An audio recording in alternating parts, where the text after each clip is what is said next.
When I was new to the internet, probably too young to be diving into creepy forums and sketchy websites, I stumbled upon this post about rituals. Not like spells or witchcraft level rituals, more like urban legends that dared you to try them. You know the type? Stuff that you'd whisper to your friends during a sleepover while pretending you weren't terrified at all? One of those rituals really stood out to me. It didn't require anything fancy, no magic circle or ancient Latin incantations, just a mirror, a candle, and your own foolish bravery. The instructions were simple. Walk into a dimly lit room, stand in front of the mirror, and say her name 3 times. Bloody Mary, Bloody Mary, Bloody Mary. And supposedly, she'd appear. Now, if you're anything like me, you've probably either tried it, seriously considered it, or flat out refused because something about it just felt too real. But have you ever wondered where the story actually came from? Who is Bloody Mary?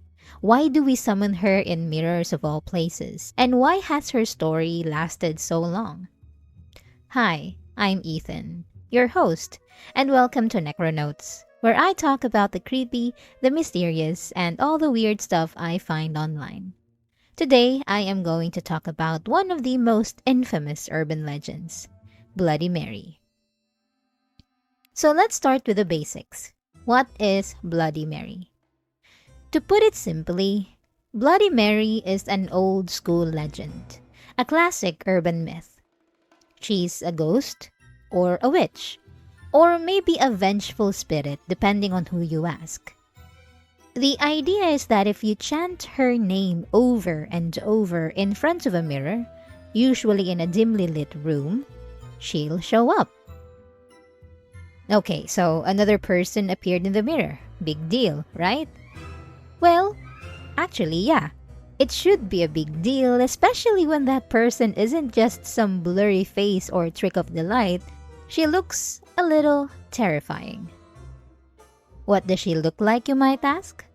Well, let's start with her face. It's never normal.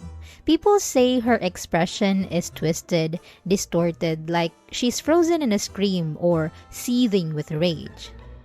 Some claim she's been burned. Others say her skin is rotting off. Sometimes she's got deep, slashing scars. And her eyes? They might not even be there. Just empty sockets or black holes that stare straight through you. She's also painfully pale, which screams corpse. Her skin looks like it hasn't seen sunlight in centuries, cracked like old porcelain or just plain decaying. And on top of that, she's usually soaked in blood. Obviously, given her name. But still, it is unsettling. Blood on her face, dripping from her hands, soaking through her clothes. Some people say it's her own, others say it belongs to the ones who summoned her. Either way, there's a lot of blood. Then, there's her outfit. Bloody Mary tends to wear long, old-fashioned dresses, sort of like Victorian morning gowns or creepy bridal wear. It's all torn, dirty, and stained, and her hair, well, it's long, dark, tangled, and it usually hangs in front of her face. It is wet, matted, or floating like she's underwater. Now, that's not all the scary part when you summon Bloody Mary. People who swear they've seen her talk about sudden cold air, flickering candles, fogged up mirrors. Some say they feel her breath on their neck. Others feel scratches or even faintness. The atmosphere just shifts, like the room is suddenly full of something that shouldn't be there. The energy gets heavy. You feel watched. You feel targeted. And when she appears, she doesn't just stand still. Sometimes she screams. Sometimes she curses you. Sometimes she reaches through the mirror like she's trying to drag you in or pull herself out. Some people claim they woke up with mysterious scratches after the ritual, or worse, nosebleeds, nightmares, or a constant sense of being followed. Now let's go back a little and talk about the mirror. Because you have to wonder, why a mirror? Why is that always the chosen setting for this haunting? Out of all the places she could appear, why that specific eerie glass rectangular thing hanging in your bathroom? Now, before I share what I personally think, just a quick reminder, these are just my own thoughts. Nothing official, nothing from any textbook, just me piecing things together. So, moving on, there's actually a whole history behind the mirror being used as a supernatural tool. We are talking about something called catoptromancy, which is a fancy word for divination using mirrors. Because long before Bloody Mary was a playground dare, people actually believed mirrors could help them see the future, communicate with spirits, or uncover secrets. This goes way back and in a lot of cultures too. Catoptromancy usually involved sitting in a dim room, sometimes with a candle, and staring into a mirror until vision started to appear. Sometimes people were trying to see their future spouse, other times they were hoping for a glimpse of their fate. So when you think about it, the Bloody Mary game or ritual is basically a modernized, terrifying remix of an old magical practice. The idea was that mirrors weren't just reflective glass. They were gateways, a thin barrier between this world and something else, something older, something unknown. And if you weren't careful, something could come through. Now, that might sound silly on paper, but let's be real. If someone dared you to try it right now, and you know that's what's going to greet you in the middle of the night, lights off, candle flickering, you'd hesitate, won't you?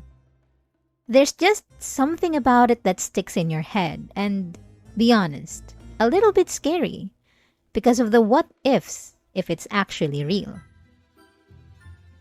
Now, according to Snopes, the Bloody Mary legend has been circulating since at least the late 1970s.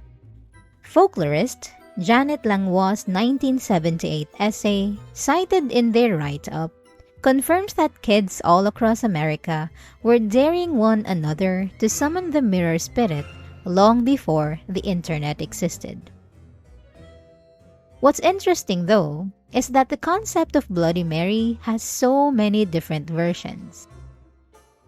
She might be called Mary Worth, Mary Lou, Mary Jane, Kathy, or even something creepier like Black Agnes or Svart Madame.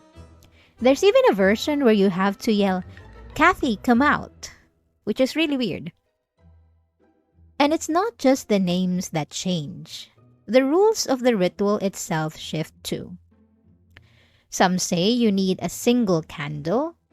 Others insist it has to be two, one on each side of the mirror. Sometimes it's one person doing the chant. Other times it's a group, and they choose one brave volunteer to take the hit, while everyone else just watches. The actual chant varies a lot too. In some versions, it's just Bloody Mary repeated 3 times. Other people say it needs to be 13 times. Then, there are the more intense scripts like shouting, "I believe in Mary Worth," or the really dark version, "Bloody Mary, I killed your baby." Some say she'll just glare at you from the mirror, like a warning.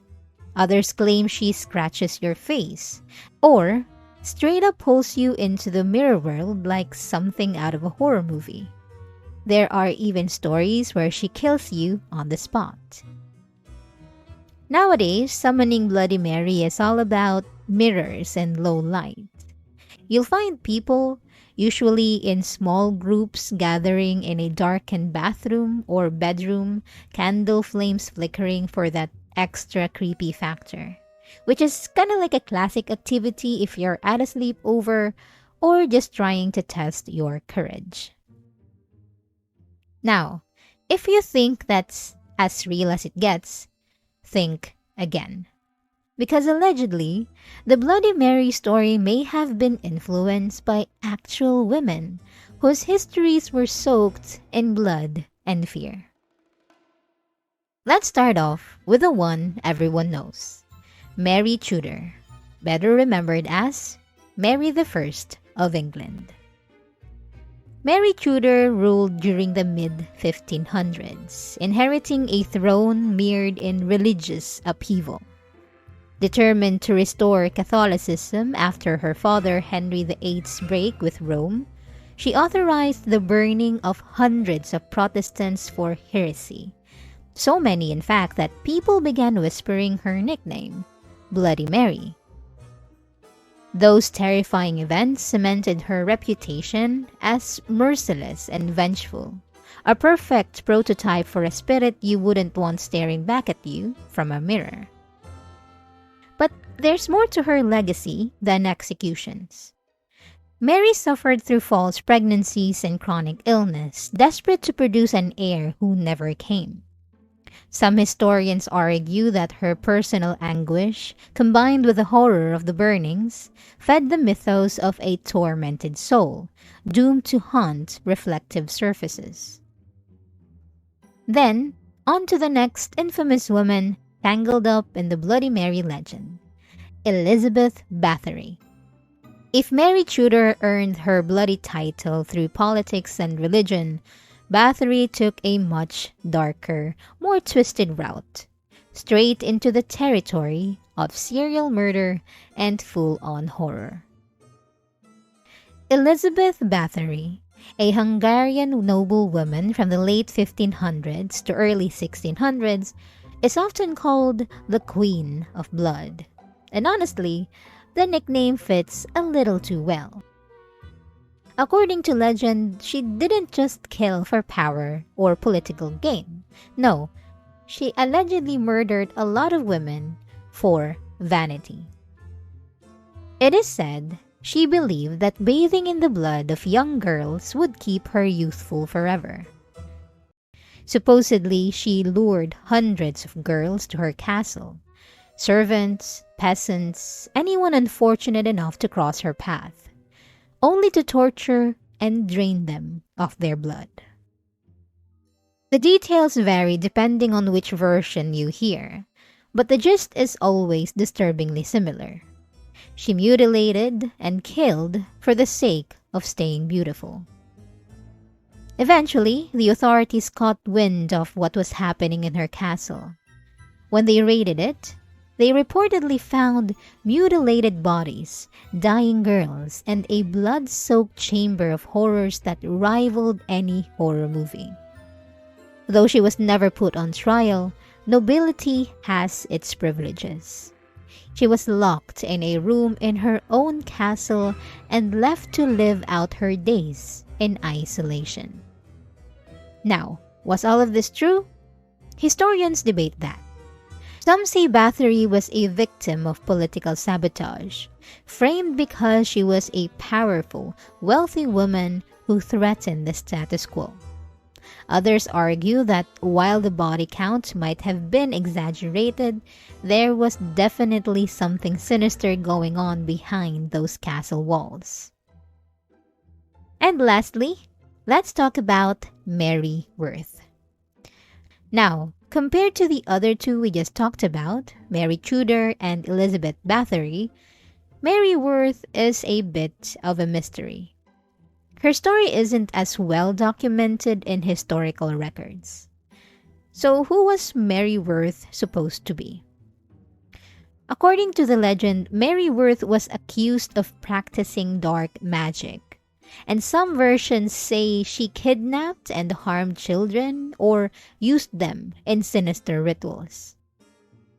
Eventually, the townsfolk had enough and turned on her.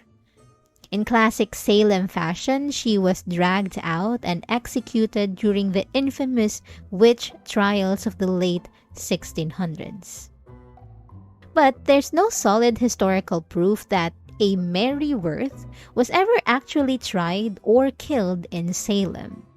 But obviously, that hasn't stopped the story from spreading like wildfire, especially once the Bloody Mary legend gained popularity. People loved to fill in the gaps, and over time, storytellers began to merge her with the mirror spirit, casting her as a vengeful soul who cursed her executioners, promising to return when called. So, do we think Bloody Mary is real? Honestly, no one really knows. Some swear by their terrifying encounters, others laugh it off as just a trick of the mind. But hey, there's really only one way to find out, right? If you're brave enough, light a candle, stand in front of the mirror, and say her name. Just be ready for whatever, or whoever, might be staring back.